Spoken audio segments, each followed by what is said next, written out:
Hello दोस्तों, dictation शुरू होगी 3 सेकंड बाद।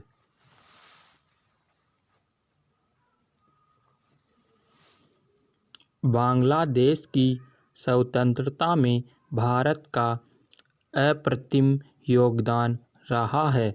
कोई भी राष्ट्र एक दिन में नहीं बनता, चाहे वह बांग्लादेश हो या अन्य कोई देश। बांग्लादेश के साथ एक बड़ी विशेषता यह रही कि इसने पिछली सदी में 2 देशों के लिए लड़ाई लड़ी।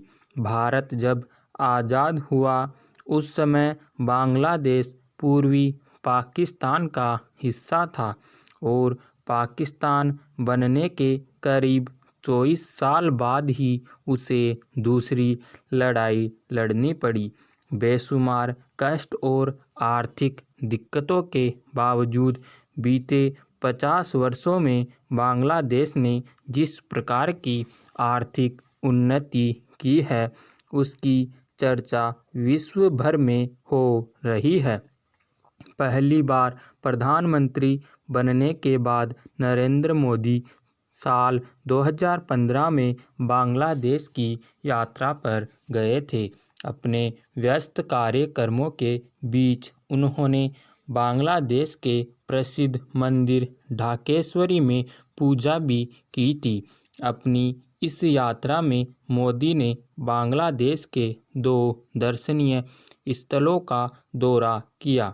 पहला सतखीरा जिले के जेशोरेश्वरी शक्तिपीठ, जो बांग्लादेश समेत समूचे भारतीय उपमहाद्वीप में हिंदू आस्था का एक प्रमुख केंद्र है। दूसरा ढाका से 200 किमी दूर गोपालगंज जिला स्थित ओराकांडी ठाकुरबाड़ी, यह मतुआ संप्रदाय का सबसे बड़ा मठ है। इसकी स्थापना मतुआ समाज के संस्थापक हरिचंद ठाकुर ने की थी। उल्लेखनीय है कि भारत के विभाजन के बाद मतुआ संप्रदाय के लाखों लोग बंगाल में बस गए। प्रधानमंत्री मोदी का अध्यात्म से लगाव है। वह जहाँ कहीं जाते हैं वहाँ स्थित प्रमुख हिंदू मंदिरों का दर्शन करते हैं। हालांकि इस बार उनका बांग्लादेश के मंदिरों का दर्शन करना बंगाल में हो रहे विधानसभा चुनाव के लिहाज से भी महत्वपूर्ण है। बंगाल में मतुआ हिंदुओं की संख्या करीब 80 लाख है और राज्य के 6 जिलों में इनका काफ़ी असर है।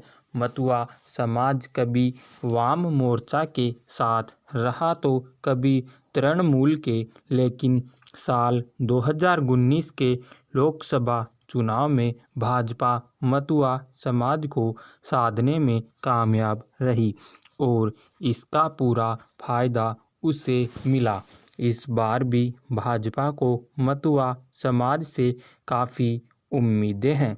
बांग्लादेश में प्रधानमंत्री मोदी का ओराकांडी ठाकुरबाड़ी में पूजा अर्चना करना और मतुआ समाज के लोगों को संबोधित करना किसी मास्टर स्ट्रोक से कम नहीं है। जिस प्रकार श्री राम जन्मभूमि हिंदुओं की आस्था का सर्वोच्च स्थान है, उसी तरह ओराकांडी ठाकुरबाड़ी का मतुआ संप्रदाय के बीच महत्व है।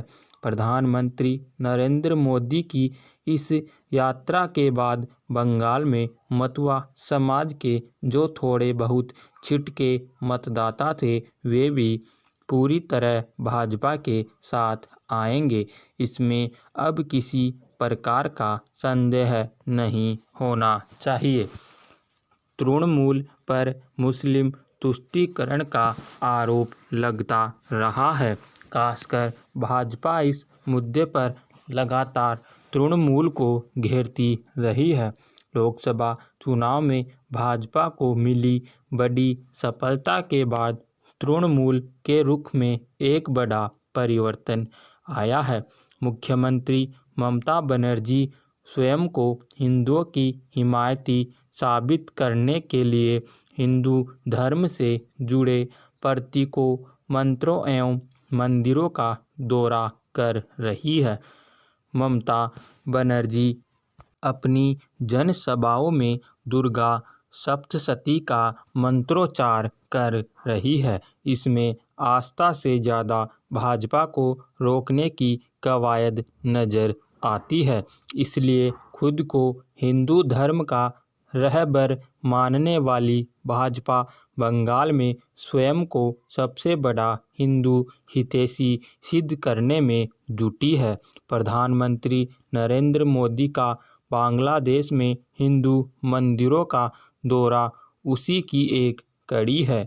बांग्लादेश में शेख हसीना के नेतृत्व में अवामी लीग की सरकार बनने के बाद वहां रहने वाले अल्पसंख्यक हिंदुओं में असुरक्षा की भावना कम हुई है, लेकिन हालिया कुछ वर्षों में वहां हिंदुओं पर अत्याचार बढ़ रहे हैं।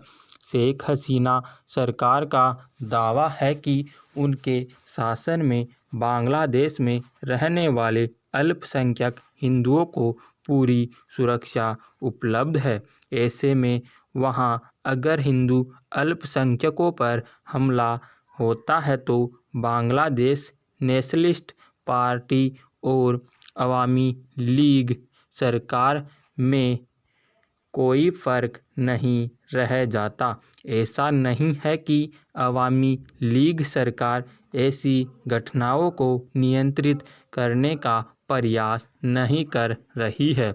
दरअसल बीएनपी और जमात-ए-इस्लामी जैसी पार्टियों का आरोप है कि अवामी लीग हिंदू तुष्टीकरण की राजनीति करती है और उन्हें मुसलमानों की तुलना में ज़्यादा तरजीह दी जाती है।